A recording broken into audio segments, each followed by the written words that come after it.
warahmatullahi wabarakatuh.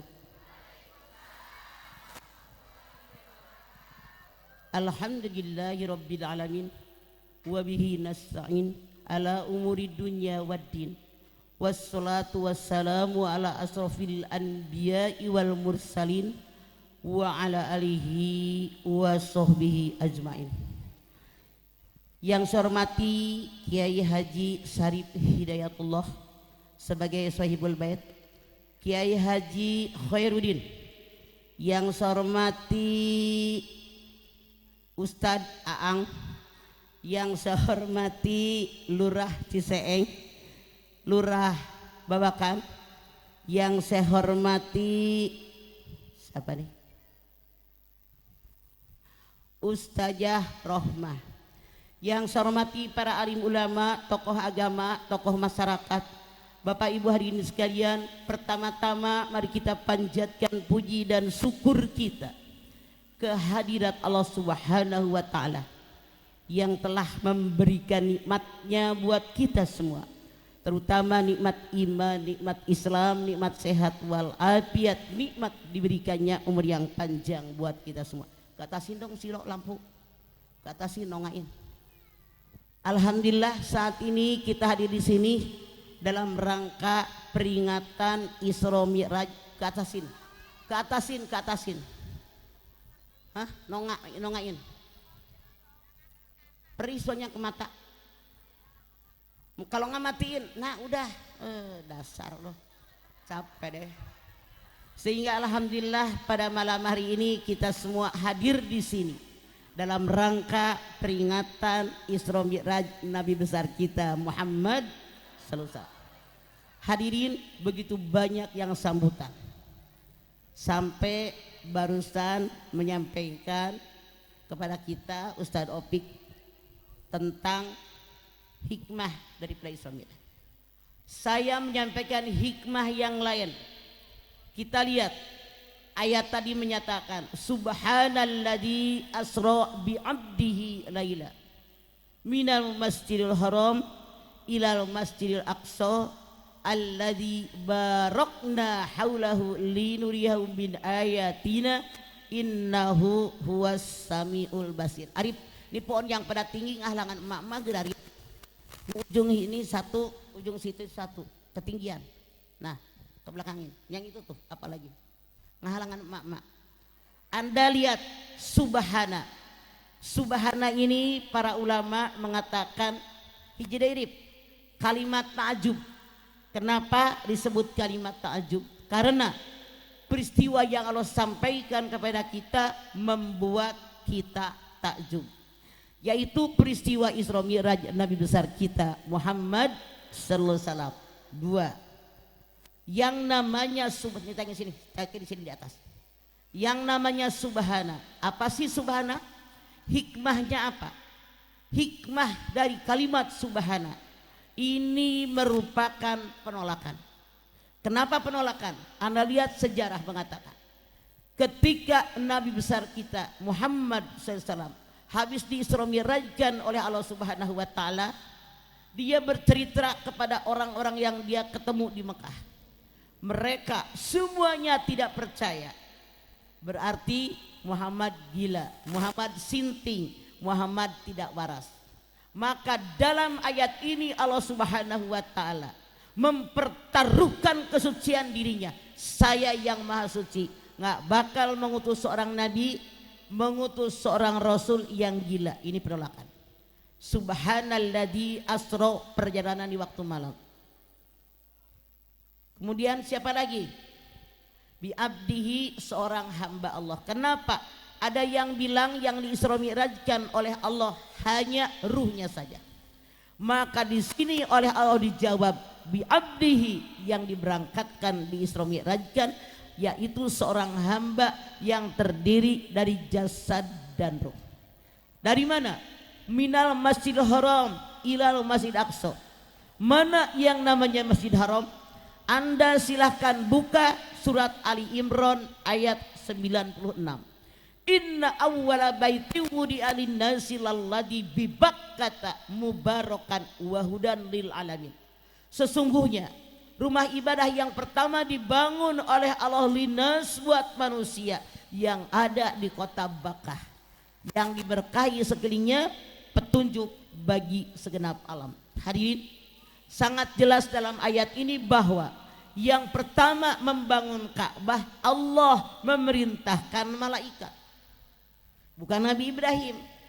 Dalam Ali Imran 96 jelas bahwa Allah perintahkan para malaikat membangun Ka'bah yang ada di kota Bakkah. Di Quran sangat jelas kalimatnya Bakkah. Tapi kenapa kita manggilnya Makkah? Karena lidah kita nih kalau udah pada tua, Masya Allah, logat lidah kita merubahnya gampang apa susah? Susah. Contoh, orang Jawa ngaji ke Ciseeng, ustazahnya bilang alhamdulillahi rabbil alamin, orang Jawa bilang ngalamin. Bolak balik suruh alamin, hayu we ngalamin, ustazahna geus capeun. Ya udah Mbak, mau ngalamin daripada kagak ngalamin.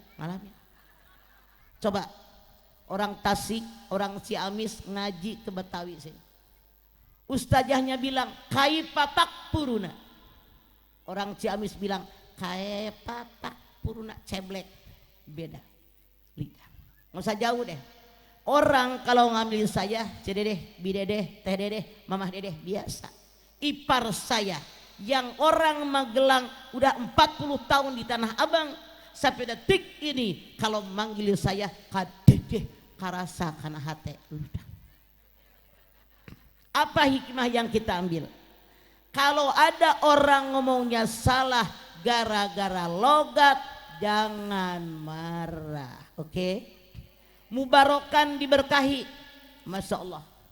Yang namanya Mekah rumput aja nggak numbuh dulu, apalagi pohonan. Sudah 2 tahun belakangan di Mekah, Masya Allah, sampai perjalanan ke Madinah sudah banyak hujan, otomatis rumput alang-alang pada numbuh, pohon-pohonan pada numbuh. Aneh tapi nyata, walaupun yang namanya Mekah tidak numbuh rumput apalagi pohonan, tapi semua buah-buahan ada di Mekah, sayur mayur semua lengkap. Bahkan kita nih kalau pulang dari Mekah tahun 90-an saja itu beli pir, beli anggur hijau, beli anggur merah. Kenapa? Di Jakarta saat itu belum ada anggur hijau, anggur merah, yang ada hanya anggur ungu yang kalau digigit melejit, saking berkahnya. Coba, wahudan lil alamin, petunjuk bagi segenap alam. Anda lihat, ada yang bilang, bukankah yang pertama membangun Ka'bah Nabi Ibrahim? Bukan. Anda lihat Al-Baqarah 127. Wa idh yarfa Ibrahimul qawaida minal baiti wa Ismail Rabbana taqabbal minna innaka antas samiul alim.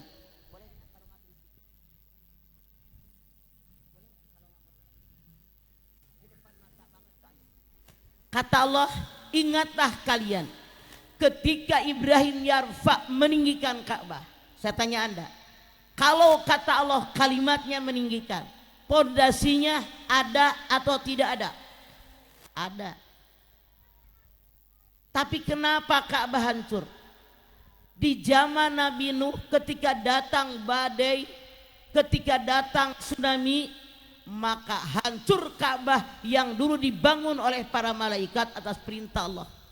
Yang tersisa hanya pondasinya saja. Maka 4000 tahun yang lalu Allah perintahkan Nabi Ibrahim merenovasi Ka'bah, meninggikan Ka'bah. Artinya pondasinya sudah ada.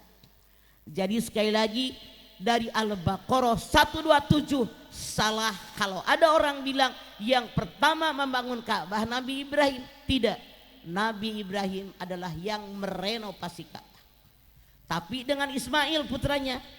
Padahal kita tahu Nabi Ibrahim atas perintah Allah Subhanahu wa ta'ala ada di Palestina, menyebar luaskan agama atas perintah Allah. Ismail ada dengan ibunya di Mekah. Kenapa? Waktu merenovasi Ka'bah Nabi Ibrahim dengan Ismail berbarengan. Hikmahnya apa? Allah Subhanahu wa ta'ala mengajarkan kepada kita sebagai umat Nabi Muhammad SAW yang namanya ayah dimanapun berada wajib tanggung jawab dan mengarahkan anak-anak mereka. Itu hikmahnya. Anda lihat yang namanya pondasi Ka'bah, lihat ada di barat laut, barat daya, timur laut dan tenggara. Para ahli mengatakan ini simbol kekuatan, simbol kekokohan, simbol keteguhan. Kalau kita mulut sudah mengatakan la ilaha illallah Muhammadur Rasulullah, godaan yang datang dari arah manapun tetap kita katakan la ilaha illallah Muhammadur Rasulullah. Anda lihat yang namanya Ka'bah panjangnya 12 meter, lebarnya 10,1 meter, tingginya 16 meter. Warna Ka'bah Anda lihat, ada warna coklat enggak? Ada warna hijau? Hanya hitam dengan emas. Simbolnya apa? Kata Allah, hidup di alam dunia jangan macam-macam. Jangan neko-neko, jangan banyak tingkah, jangan banyak belagu. Kata Ustadz Opik, kalau belagu muka lu jauh, borju. Anda lihat setelah direnovasi Ka'bah, apa kata Allah? Silahkan Anda lihat Al-Baqarah 125. Wa idh ja'alnal baita matabatan lin-nasi wa amna wattahidu bim maqami Ibrahim musalla wahidna ila Ibrahim wa Ismaila antahira baiti lit-taifina wal 'aqibina warruka'is sujud. Dan ingatlah ketika aku jadikan Ka'bah tempat berkumpul manusia, tempat yang paling aman. Lalu kata Allah, aku perintahkan Ibrahim membersihkan Ka'bah buat orang tawaf, itikaf, ruku dan sujud. Kita lihat ayat ini. Kata Allah, tidak ada satupun kota tempat di alam dunia kecuali Ka'bah di mana manusia berkumpul tidak kurang dari 6 juta manusia. Anda lihat, kalau musim haji itu rata-rata 6 juta manusia ada di kota Makkah. Kata Allah, amna, dijamin keamanannya. Mana yang disebut amna? Tempat tinggalnya dijamin, kemudian makanannya terjamin, MCK-nya terjamin. Kalau ada yang bilang dulu 8 tahun yang lalu kelaparan, tidak, saya di situ. Tidak kelaparan. Orang kita kebo, biasa makan nasi. Roti banyak, biskuit banyak, buah-buahan banyak, agar segala macam minuman manis banyak. Masya Allah, yang tidak ada hanya nasi. Orang kita kalau pagi-pagi nasi sapiring munjung, bihun, bakwana 5 apa genap cek? Masya Allah, ini mereka bilang kita nggak dapat nasi padahal makanan banyak. Kenapa? Nasi terlambat gara-gara macet. Oke, aman. Kalau kita ikut travel, tuh Pak Lurah kita punya travel, Masya Allah, kecuali kalau Anda berangkat sendirian. Banyak yang pating geletak karena pengen ngirit. Jadi saran saya, Anda nggak usah ngirit-ngirit, berangkat dengan travel aman. Apalagi haji, banyak yang backpacker kalau haji ngirit. Coba, bisa separuh harga. Kemarin masih 39, tahun ini ditambah sama Menteri Agama 49. Ini tahun besok berangkat haji hampir 100 juta. Anda bayangin. Yang semi plus 150 juta tahun kemarin. Yang plus 2,5 300. Yang biasa-biasa 500-600 juta. Yang gold satu orang berangkat haji harganya 950 juta. Dan itu duit semua, nggak campur daun nangka. Bayangin. Mahal sekarang haji. Makanya Bu, kalau ada kesempatan cepat berangkat. Jadi kata Allah, Haji ini dijamin aman, aman segala-galanya.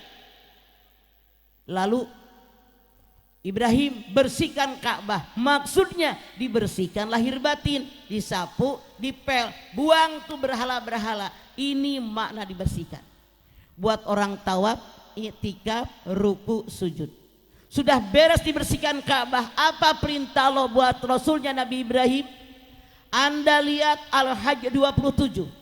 Wa adzin fin nasi bil hajja tukari jalan ala kulli dhamiri yatina min kulli fajin amik. Ibrahim, kumandangkan kepada segenap manusia yang ada di alam dunia agar mereka datang berkunjung ke rumahku. Dan pasti mereka datang berkunjung ke rumahku dari rumah mereka yang jauh, dengan wajah, dengan naik unta dari gemuk sampai kurus, dengan wajah yang berdebu. Ini terjadi 4.000 tahun yang lampau. Kita sudah diundang oleh Allah Subhanahu wa Ta'ala melalui Rasulnya Nabi Ibrahim. Sejarah mengabarkan Nabi Ibrahim naik ke Jabal Qop. Kalau Anda pergi ke Mekah, Jabal Qop ini yang depan pintu Sofa. Sekarang ke situ. Dulu ini gunung. Sekarang dipapas menjadi istana raja. Nah, Nabi Ibrahim naik ke ketinggian mengundang kita semua. 4.000 tahun yang lalu kita masih berbentuk ruh. Punten. Kalau ada orang rumahnya udah mewah, mobilnya keren, gelangnya sampai ke sikut saking kaya-kayanya, ditanya, ibu kenapa belum berangkat haji? Saya belum dapat panggilan. Dia bukan belum dapat panggilan, wong 4.000 tahun yang lalu dipanggil. Cuman ini orang BOLOT. Tahu? Udah 4.000 tahun dipanggil. Ada nggak orang kaya tidak berangkat haji? Berarti bolot. Tapi maaf, kata Allah, siapapun kalian kalau datang memenuhi undanganku baik haji maupun umroh, wajib bawa bekal. Mana bekalnya? Anda lihat Al-Baqarah 197. Wa tajawwadu fa inna khairaz zadi taqwa wattaquni ya ulil albab. Datanglah kalian berkunjung ke rumahku dengan bawa bekal, sebaik-baik bekal adalah takwa. Bertakwa kepadamu kalau kalian punya akal. Punten. Jadi bekal takwa. Apa sih takwa? Takwa menurut bahasa berlindung. Orang yang bertakwa selalu melindungi dirinya dari kejahatan alam dunia dan kejahatan alam akhirat. Makanya para pakar membuat definisi takwa, mengerjakan segala perintah Allah, menjauhi yang dilarang oleh Allah. Ini yang wajib dibawa. Kenapa? Jangan Anda mengira semua manusia yang berangkat ke Mekah, baik haji maupun umroh, bertemu Allah di rumahnya Allah. Tidak. Bahkan banyak yang bertemu iblis karena nggak buat takwa. Ada yang pergi ke Mekah kerjaannya belanja mulu, sehingga di pintu haram diusir sama askar, nggak boleh masuk. Ada yang pergi ke Mekah kerjaannya pacaran mulu, yang perempuan nggak bawa suami, yang laki nggak bawa bini. Aneh kan? Kenapa terjadi? Mereka tidak bekal takwa dan mereka, kata Allah, tidak punya akal. Jelas bu? Dari haram inilah Nabi kita Muhammad SAW dibangunkan oleh Jibril, dibawa ke pinggiran sumur Jam-Jam, dibelah dadanya, dibuang yang tidak baik, dibersihkan yang baik, dimasukkan cahaya, ilmu pengetahuan, kesabaran, keikhlasan. Apa hikmah yang kita ambil? Kalau kita mengaku kita umat Nabi Muhammad Sallallahu Alaihi Wasallam, wajib membuang sifat buruk, tapi merubah sifat yang buruk jadi yang baik. Itu loh hikmahnya. Lalu diajarkan berwudu oleh malaikat Jibril atas perintah Allah Subhanahu wa Ta'ala. Dan ini wudu beliau yang pertama. Apa hikmah yang kita ambil? Bahwa kita yang mengaku umat Nabi Muhammad, hidup kita wajib dimulai dengan kebersihan. An-nadhafatu minal Innallaha yuhibbut tawabina wa yuhibbul mutatahhirin. Ini Isra Mi'raj hikmahnya yang aneh. Tiap hari pergi Mauludan, tiap hari pergi Rajaban, alis kereng, bibir onyoy, kayak habis makan orok bedak ampe tebel. Begitu mampir ke rumahnya Pak Balatak, anduk basah numpra, baju kotor Pak Balatak, Masya Allah, sepatu anaknya, kaos kutang bapana, buku, asbak, abu gosok berantakan. Mana hikmah dari Isra Mi'raj yang kita pakai? Makanya kita wajib tahu hikmahnya apa. Kalau di rumah kita yang berantakan satu ruangan normal, tapi kalau dari depan sampai belakang semua berantakan, ini abnormal. Anda belum ambil hikmah dari Isra Mi'raj. Ada lagi yang saya aneh. Yang saya aneh nih penghuni rumah. Kalau keluar gaya bajuna alus, dandananya menor, Masya Allah, begitu lewat rumahnya rumput sampai pada naik di tembok. Otak lu kemana? Ngaji nggak lu? Pakai dong ilmu agama dalam hidup kita hari-hari. Kan guru nerangin. Makanya saya bersyukur di mana-mana banyak taklim. Tuh. Cuman jangan marah. Saya banyak melihat majlis taklim yang tidak dapat ilmu, cuman hanya buang waktu. Tiap ngaji Yasin, tahlil, rawi, arisan, seragam. Ngaji deh Yasin, tahlil, rawi, arisan, seragam. Boleh pakai seragam, boleh. Jangan keseringan, kasihan tetangga yang miskin. 2 tahun 1 buat kebersamaan. Mana ngaji yang bermanfaat? Belajar tuh tafsir, fikih, hadis, tauhid, akhlak secara Islam, tajwid, pakai dalam ibadah kita sehari-hari. Insya Allah diterima, mati kita husnul khotimah.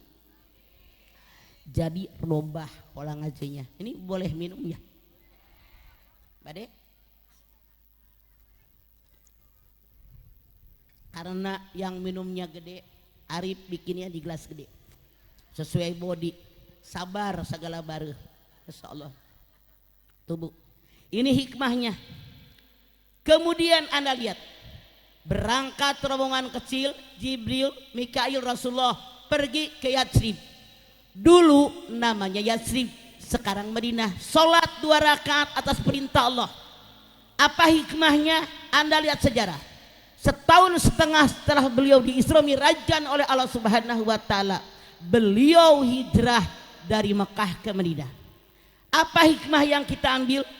Kalau Anda pengen punya rumah, pindah ke kota yang lain, jangan langsung berendong petong, bawa kasur, bawa ember, bawa kompor, bawa guling, wah Pak Baliut. Bukan, kata Allah, survei dulu ke kampung sana.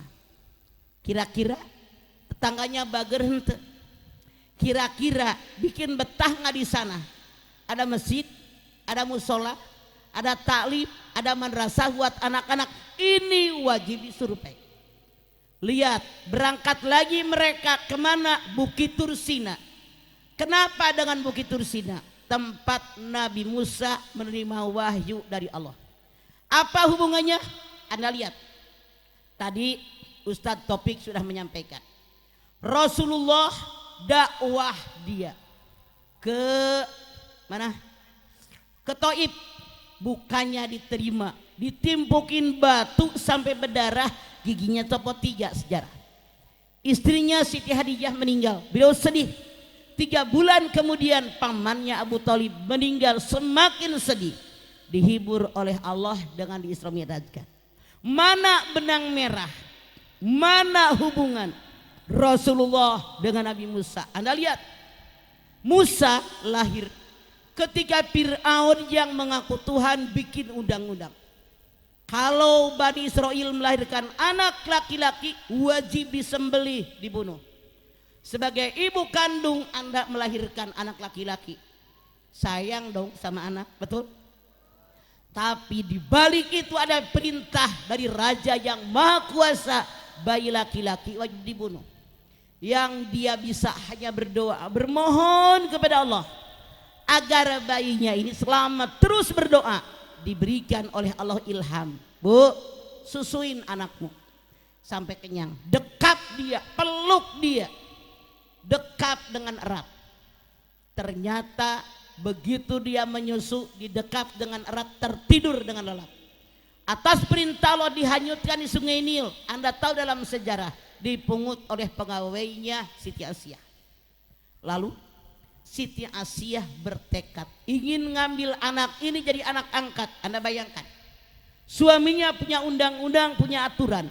Kalau lahir anak laki-laki dari Bani Israel wajib dibunuh. Kok dengan beraninya Siti Asiyah merawat anak orang yang dia temukan di Sungai Nil.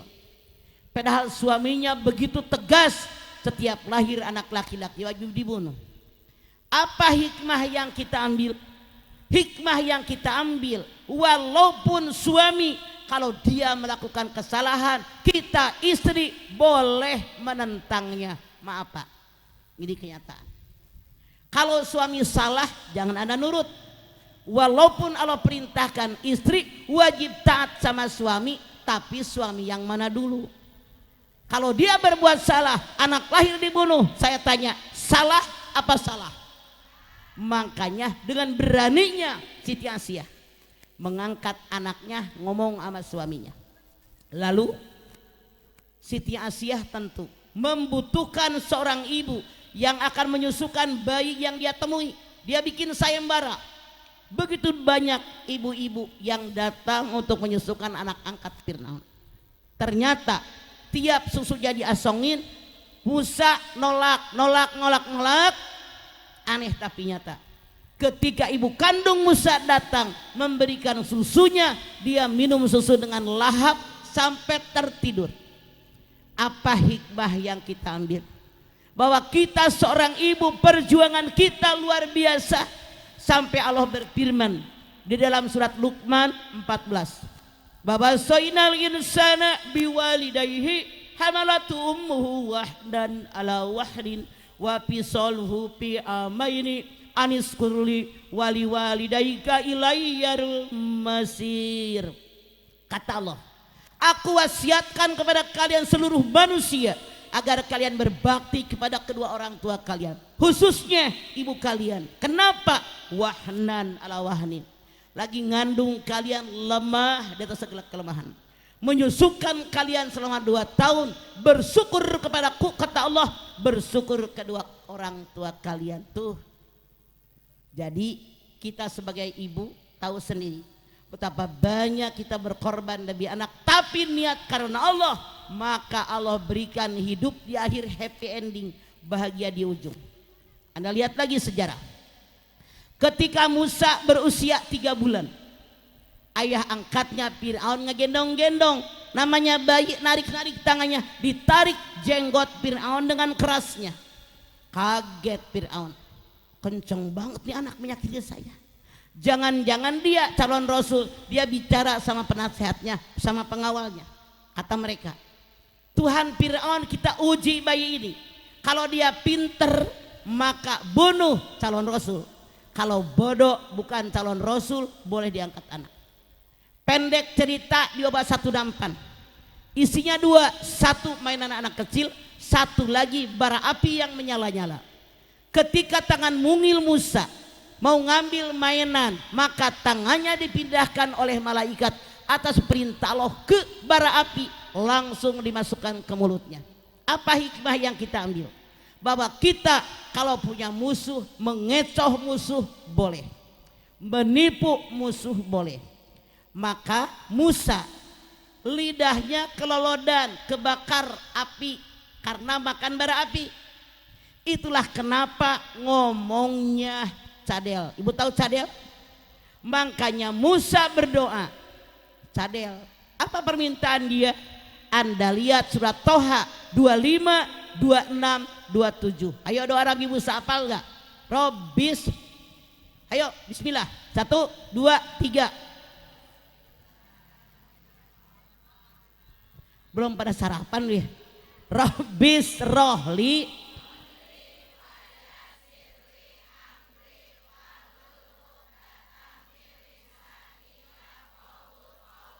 Artinya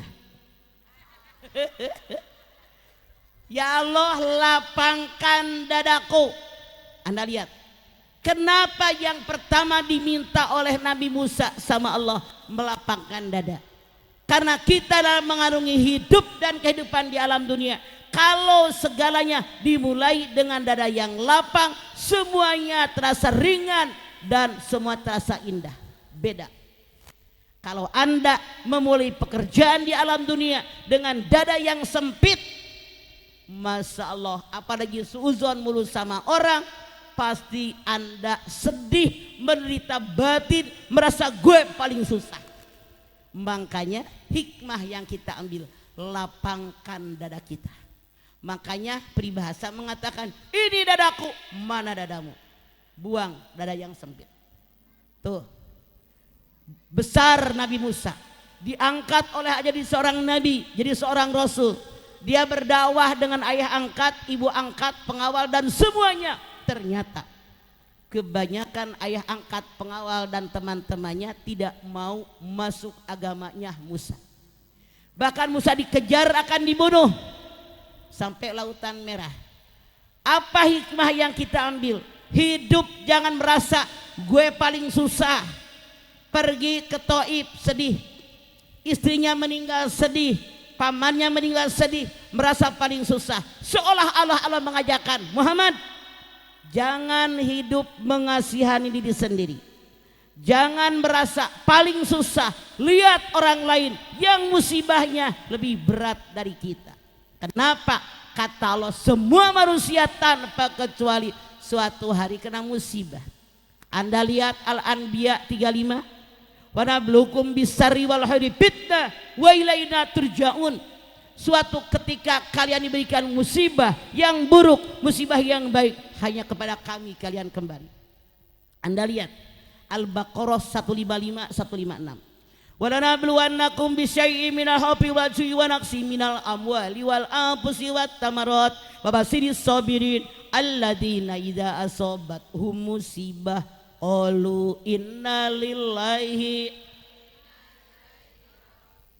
Betapa hebatnya jamaah Sipalu Huda, udah apal rojiunya doang. Sebuah orang pasti kena musibah, diberikan sedikit rasa takut, takut nggak punya makanan, takut nggak punya buah-buahan, takut sakit, takut mati. Berikan kabar gembira sama orang sobar. Siapa dia? Tiap ada musibah dia ucapkan istirja, saya berasal dari Allah dan kembali kepada. Tapi ternyata kata Allah, musibah yang datang kepada kita itu rata-rata dari keluarga sendiri.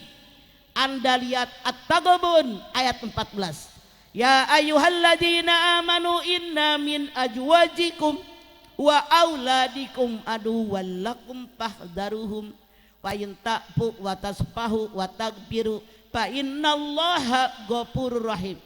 Hai orang yang beriman, semoga yang duduk di sini semua termasuk golongan orang beriman.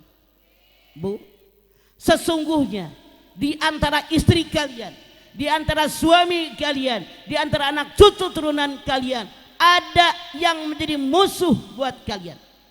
Bagaimana menghadapinya? Hati-hati kalian dengan mereka.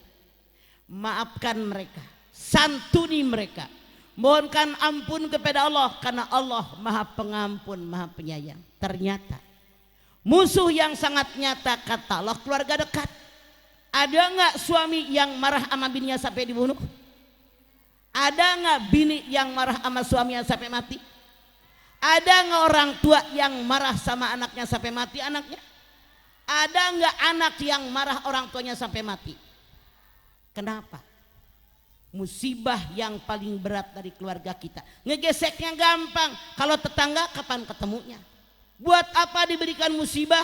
Anda silahkan lihat Al-Mulk ayat 2. Alladzi khalaqal mauta wal hayata liyabluwakum ayyukum ahsanu amala. Untuk menilai di antara kalian siapa yang terbaik amalnya ketika menghadapi musibah. Jelas Bu? Makanya jangan merasa gue paling susah. Sengaja Nabi Muhammad dibawa ke tempat Musa menerima wahyu biar dia tahu bahwa orang lain pun kena musibah. Sekarang berangkat lagi rombongan ini. Kemana? Bethlehem. Baitul Lahmi kalau kata kita. Siapa? Di Bethlehem tempat Nabi Isa lahir. Kenapa? Apa hubungannya? Lihat dalam sejarah. Nabi Isa meninggal dunia. 500 tahun kemudian Allah Subhanahu wa taala mengangkat Muhammad jadi seorang nabi, jadi seorang rasul. Tuh. Jadi Nabi Isa senior terdekat. Apa hikmah yang kita ambil? Kalau Anda diangkat jadi ketua PKK, ketua Majelis Taklim, jadi ketua RT, jadi ketua RW, jadi lurah, ketua apa saja, jangan belagu, gue nih ketua, mana kerjaan gue, songo, salah. Bagaimana harusnya? Datang dulu kita ke senior kita. Kita bertanya, bagaimana program yang dulu? Mana program yang jalan? Kenapa bisa jalan? Siapa yang kerja? Duitnya dari mana? Caranya bagaimana? Untungnya berapa? Tanya kita ke senior kita, ada nggak kerugiannya? Kenapa bisa rugi? Apa penyebabnya? Ini tugas kita. Jangan songong. Lihat lagi. Ketika Siti Maryam melahirkan bayinya yang dikasih nama Isa, orang sekampung mengejek Maryam. Punya anak nggak punya suami, punya anak nggak punya anak, nggak punya laki, rame sekampung. Mereka nanya, hei Maryam, siapa bapak anak ini? Kata Maryam, tanya aja sama bayinya. Mereka bilang tidak mungkin bayi bisa ngomong, tanya aja. Ternyata begitu ditanya dengan kudrat iradat Allah, Isa yang masih bayi bisa ngomong. Siapa ayahmu? Anak Abdullah, saya hambanya Allah. Cuman karena berisik mereka salah dengar. Mereka kira anak Ibnullah, saya anaknya Allah. Apa hikmah yang kita ambil? Kalau ada ngaji di masjid, di RW, di kelurahan, di RT, guru lagi nerangin, diam, dengerin. Ini mah guru nerangin ngebaceo. Murid nama ngobrol ke kiri ke kanan. Belum ngarum, belum belum yang main HP. Kalau guru ngajinya berhenti pulang. Ngapain nggak dihargai? Nggak dibutuhkan. Jadi akhirnya pengertiannya salah. Jelas? Berangkat lagi mereka. Kemana? Ke Masjid Aqsa. Masjid Aqsa, masjid yang kedua di muka bumi yang dibangun oleh Nabi Yakub alaihissalam 40 tahun setelah Nabi Ibrahim merenovasi Ka'bah. Tuh, di sini. Begitu hampir sampai ke Aqsa, disambut oleh ruh para nabi, ruh para rasul. Assalamualaikum ya awalu, ya akhiru, ya hosiru. Nabi Muhammad bingung. Kenapa salam mereka begitu? Jibril menerangkan. Karena ruh engkau yang pertama. Jadi ruh yang pertama Allah ciptakan ruh Nabi Muhammad. Manusia pertama yang diciptakan oleh Allah, Nabi Adam. Makanya waktu Nabi Adam menikah, apa mas kawinnya? La ilaha illallah Muhammadur Rasulullah. Lalu ya akhiru, karena engkau nabi terakhir. Di pundaknya sejarah mengatakan beliau ada stempel khotamul anbiya, nabi yang terakhir. Aneh tapi nyata. Di negara kita ada yang aku nabi. Tuh lihat bu, tetangga saya Ahmad Musadek. Dia bukan orang bodoh, S2. Istrinya S2, kepala sekolah SMP di Al Azhar Blok M. Kalau S2 pinter nggak? Ibu S berapa? S teler, S-nya hilang, tinggal pada telernya.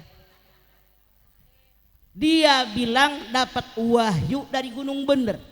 Yang saya aneh, Ahmad Musadek ngejualin tiket surga 300.000. Aneh lagi, banyak yang beli. Yang saya khawatir, sudah beli tiket surga, begitu dia mati tiketnya ketinggalan di lemari, kira-kira masuk surga apa enggak? Saya tanya Anda, yang gila yang jual apa yang beli? Sarwa gelona gelo kabeh, cing mikir. Enak banget 300.000. Tuh, masuklah ke Masjid Aqsa. Kalau Anda tahu Masjid Aqsa itu dimiliki 3 agama. Agama Islam, Yahudi, Nasrani. Makanya kita umat Islam hanya boleh di siang hari, sembahyang lohor, sembahyang asar. Kalau malam itu masjid yang seberang baru kita boleh. Nah, udah sholat 2 rakaat, yang jadi imam beliau turun tuh ke bawah. Kalau Anda lihat ke lantai bawah ada batu gede, ini pijakan awal. Begitu beliau mi'raj. Mi'raj itu naik lagi selangit 1 2 3 4 5 6 7 ke Sidratul Muntaha, Rabbul A'la. Nabi lemes karena Jibril cuma sampai lapisan langit yang ke-7. Dia gemeteran. Dengan kudrat iradat Allah, ada air netes ke mulutnya, manis dan sangat dingin. Tapi dia langsung gagah perkasa. Apa kata Nabi Muhammad? At-tahiyatul mubarakatus sholawatut thayyibatullah. Segala kehormatan untukmu ya Allah, rahmat dan keberkahan. Kemudian apa kata Allah? Assalamualaikum ayuhan nabiyyu wa rahmatullahi wabarakatuh. Keselamatan untukmu, rahmat dan keberkahan. Rasul kita Nabi Muhammad SAW diberikan rahmat, keberkahan untuk dirinya. Dia protes, assalamualaikum wa ala ibadillahi sholihin. Keselamatan untuk kami ya Allah dan hambamu yang soleh, insya Allah kita kebagian. Apa hikmahnya? Kalau kita dapat keuntungan, dapat rezeki nomplok, dapat duit mendadak, masya Allah, jangan dimakan sendiri, berbagi dengan orang lain. Tuh, siapa yang pertama dibagi? Anda lihat Al-Baqarah 215. Yas'alunaka madza yunfikun kul ma anfaqtum min khairin falil walidaini wal aqrabin wal yatama wal masakin wabnis sabil. Kata Allah, kalau punya duit, yang nyari duit suami, bininya yang penting makan, pakaian, tempat tinggal cukup. Siapa yang dia bagi? Maknya. Hei para mantu, kalian wajib sadar, suami kalian tidak keluar dari belahan batu. Ada ibunya yang mengandung, melahirkan, nyebokin, nyuapin, ngajarin ngomong. Betul apa betul? Saya tanya buat kalian sebagai mantu. Hei mantu, berapa duitkah kalian ngasih mertua tiap bulan? Jawab, jangan pada nyengir loh.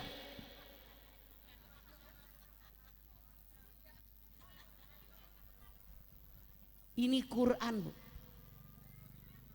Salah. Di kita mah kebanyakan itu bini dari anak kita. Bolak-balik ke salon biar bening, biar glowing. Giliran mertua bengek nggak dibawa ke dokter. Kalau mertua seperti ini dicuekin. Ada nggak mantu yang kelakuannya begitu? Mana orangnya? Deodo esasa. Mikir.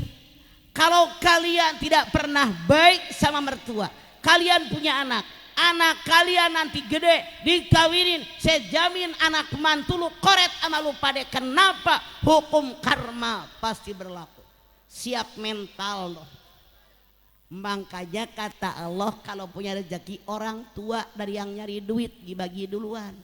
Ridollah bi ridol waidain, suhtullah bi suhtil laiden. Datang perintah sholat 50 kali.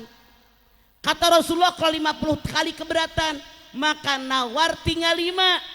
Langsung Allah berfirman, siapa yang sholat 5 kali karena Allah, pahalanya sama dengan sholat 50 kali sehari semalam. Inilah hikmah daripada Isra Mi'raj. Jadi betapa pentingnya sholat. Bukan hanya ayat yang Allah sampaikan kepada kita, tapi Rasulnya langsung diundang ke arasnya Allah. Saking pentingnya sholat. Sampai Nabi mengatakan sholat tiangnya agama. Sampai Nabi mengatakan sholat bisa menghapuskan dosa. Antara sholat dengan sholat, Jumat dengan Jumat, Ramadan dan Ramadan. Ini menghapuskan dosa. Makanya kalau haji yang mampu, puasa yang mampu, zakat orang yang nisab. Masya Allah. Kalau sholat Anda sanggup berdiri, berdiri. Berdiri nggak sanggup, duduk di kursi, duduk di ubin. Nggak bisa juga Anda tiduran, cukup dengan ngedip. Ngedip nggak bisa, pakai hati nggak bisa, disolatin. Oke? Saya yakin Anda sudah ngantuk. Apalagi saya dari jam 2 malam. Ada tanya jawab? Oke, yang nanya saya kasih bonus kaki 3 sama biskuit Coca-Cola. Saya bawa. Yang tidak nanya beli. Ya iyalah kalau semua dibagi bangkrut gue. Ayo yang nanya bebas sok. Mana mic-nya? Mangga. Ngacung. Ya ibu-ibu, oke langsung ya. Sudah ada yang Tuh. mau nanya ini. Ya siap. Wirelessnya ada berapa? Ya. Wirelessnya ada berapa? Doorpace-nya. Maksudnya kiri kanan. Wirelessnya. Oh kiri kan. Wirelessnya cuma 1 mama. Kasian ya. Kasihan deh. Sok. Oke tak apa-apa. Langsung berdiri ibu. Boleh namanya sama dari mana? Kalau nih? nggak bisa diri karunya nih. Oh iya bisa ya mah masih kena sehat. Berat Masih kena kamu gelis jur. ya mah. Sok. Oke. Assalamualaikum warahmatullahi wabarakatuh. Waalaikumsalam. Tanya dong mama. Tanya mamah dong lu kebolak-balik nih. Sok. Nama saya Ibu Wati dari Wulbulak mah. Oh ternyata ini dia adiknya Budi Wati dari dulu gua cariin ketemu orangnya di sini. Oke Bat. Mau tanya mah. Sok. Bagaimana ciri-ciri orang yang melaksanakan haji dan umroh itu mabrur, qabul atau diterima mah? Oke. Itu saja mah. Pulang haji, pulang umroh dia semakin baik, makin dermawan, ibadahnya rajin. Kemudian apalagi jauh dari kesombongan, mengarah ke yang lebih baik. Itulah yang disebut haji mabrur dan mabruroh. Itu tandanya. Oke. Saya tanya Anda, yang namanya rukun Islam ada berapa? 1, itu pondasi. 2, ini tiang. 3, itu lubang angin ventilasi itu biar udara masuk. 4, puasa asyamu junnatun, dinding perisai penghalang. 5, haji ini ibaratnya atap. Di luar kejemur kepanasan, di bawah atap tidak. Di luar kehujanan, di bawah atap tidak. Jadi yang namanya haji harus mengayomi keluarga dan orang lain. Jangan bangga dengan haji dan menor, tapi koret itu kemasukan setan haji. Ya jangan koret ya mama ya. Ya orang koret kemasukan setan. Anda lihat Al-Baqarah 268. As-syaitanu ya'idukumul faqra wa ya'murukum bil fahsya wallahu ya'idukum maghfiratan minhu wa fadla wallahu wasi'un alim. Setan selalu menakut-nakuti manusia dengan kemiskinan. Setan menyuruh manusia pelit, koret, kedekut, mereka hese, buntut, kasiran, pantatnya koneng. Padahal Allah menjanjikan ampunan karena Allah bahagia karunia-Nya begitu. Oke ya sudah terjawab ya mama. Oke baik. Untuk selanjutnya ada yang bertanya lagi sebelah kanan. Silakan. Nih masih ada banyak nih ya. Nggak banyak banget sih, lumayan lah. Dikasih kalau kurangin yang meja. Oke ada yang langsung ya. Oke sambil ditenteng deh biar nggak langsung bolak-balik dikasih. ya, siap. Yang siap, nanya tadi punten. menong. Oke, kalau masih sanggup berdiri boleh berdiri biar kelihatan ya. Oke. Gak usah berdiri, karunya berat Karunya. bujur. Yang Berat penting bujurna. suaranya Oke. kedengeran. Sok. Punten, nama sama dari mananya silakan. Assalamualaikum warahmatullahi wabarakatuh. Waalaikumsalam. Tanya dong Ma. Iya dong. Saya Ibu Erni dari Perigi Mekar. Ya, periginya mekar. Tadi naon pesisiran? Ayeuna perigi mekar geus rupa-rupa ini di mah. Sok nu mekar mah. Gini Ma, saya pernah dengar kan kalau misalnya kita kan mau umroh ya. Tapi ternyata kita banyak utang sama orang. Apakah umroh kita itu diterima atau tidak? Diterima kalau Anda hutangnya buat rumah, buat mobil, karena ada waktunya. Kecuali kalau utang buat makan, hutang dulu selesaikan. Lu makan aja kagak cukup, bagaimana umroh?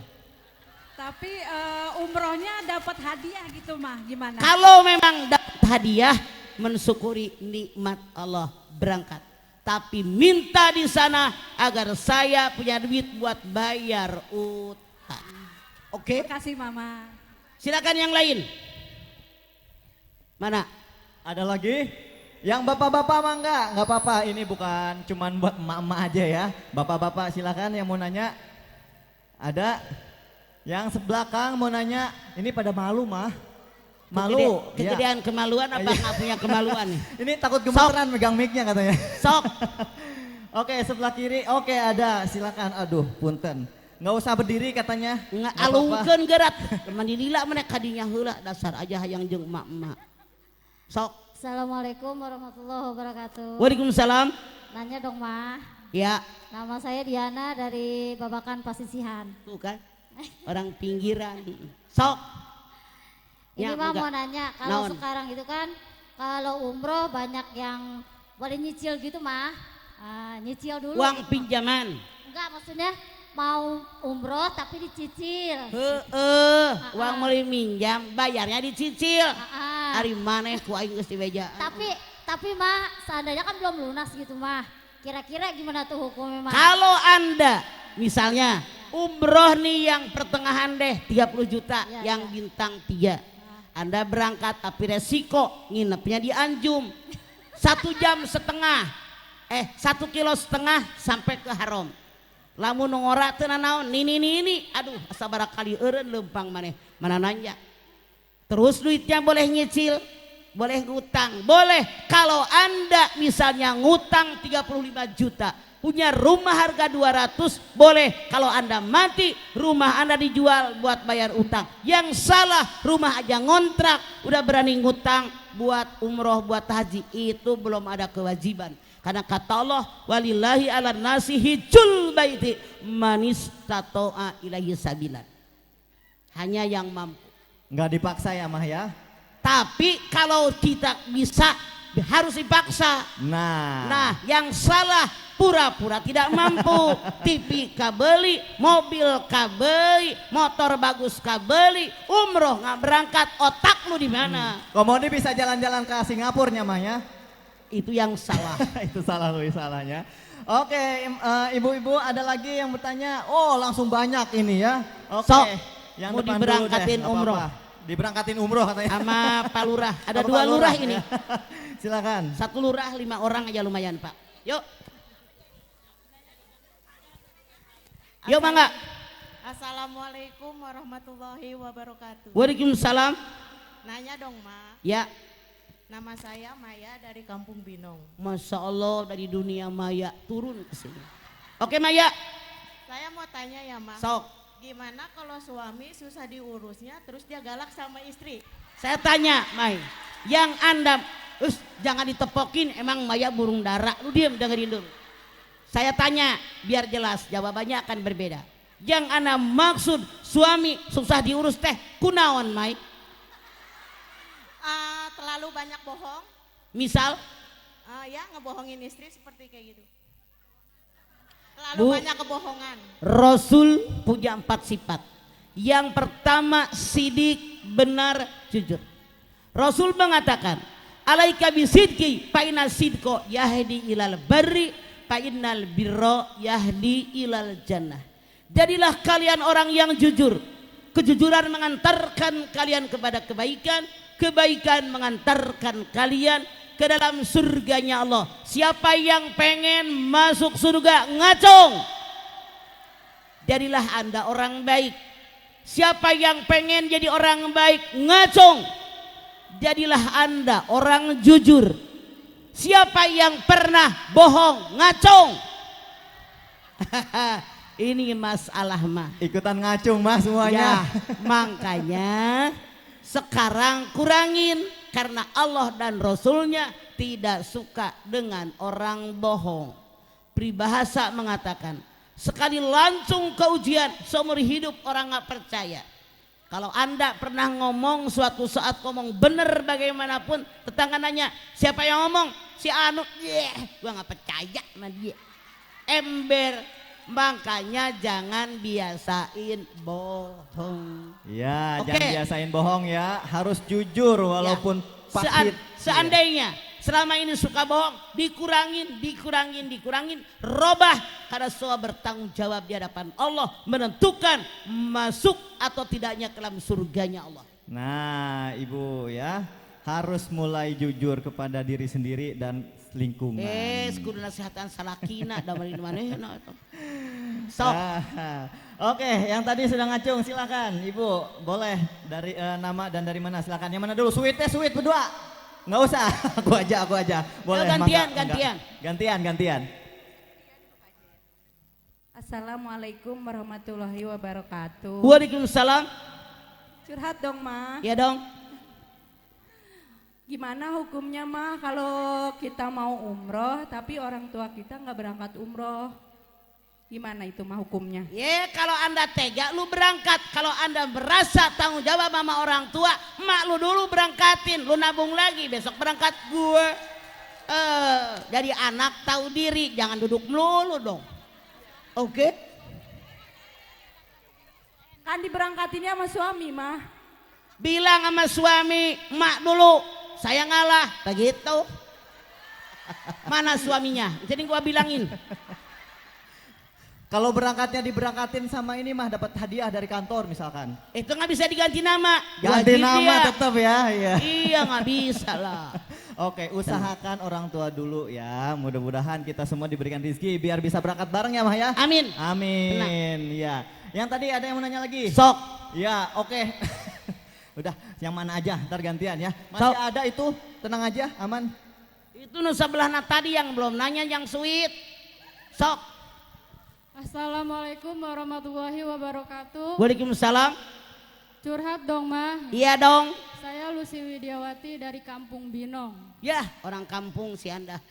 Ayo kampung. Apa hukumnya kalau orang tua kita daftar haji tapi sebelum dipanggil sudah meninggal duluan?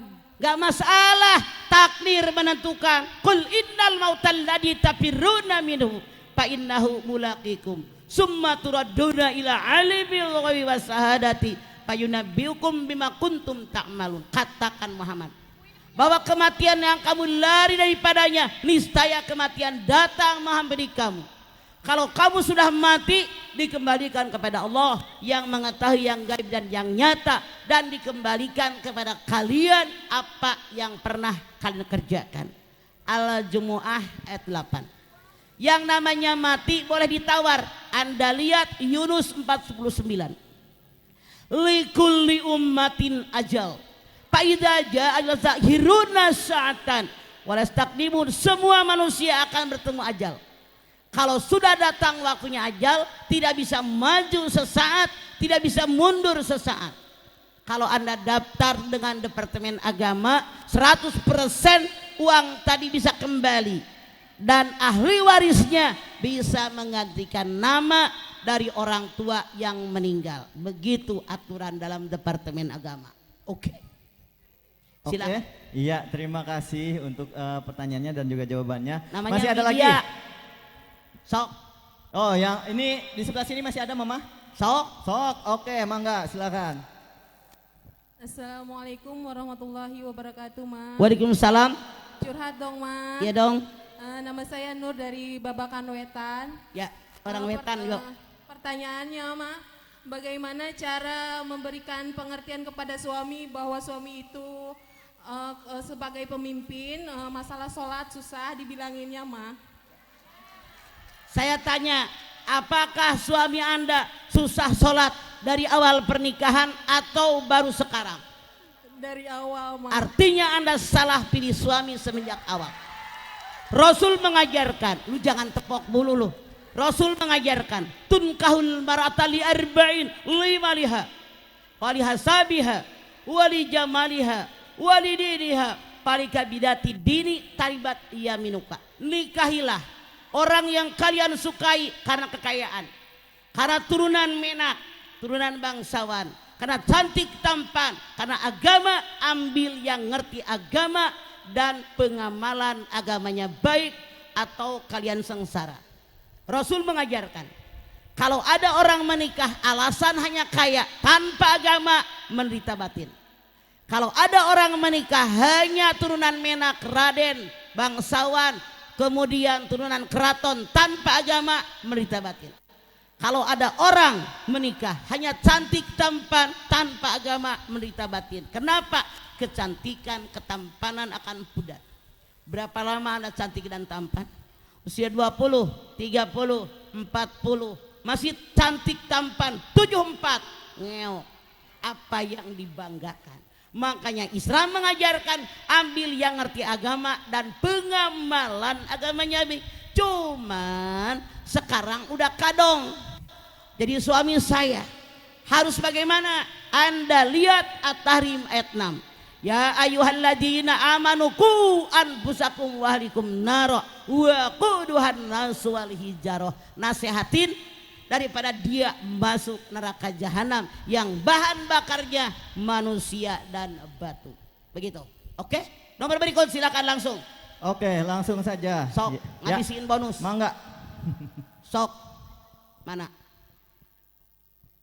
Assalamualaikum warahmatullahi wabarakatuh. Waalaikumsalam.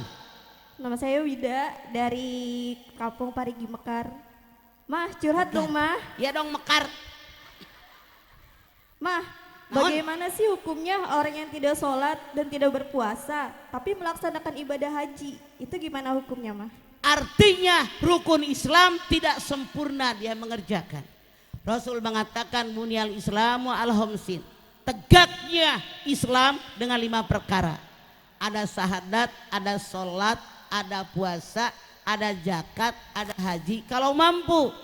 Ini orang sholat kagak, puasa kagak, tapi haji umroh. Dia nanya hukumnya bagaimana? Saya tanya Anda. Kalau seandainya duduk, lu badan lu gede ngalangin orang. Para mentang-mentang host. Host. Anda lihat. Ya.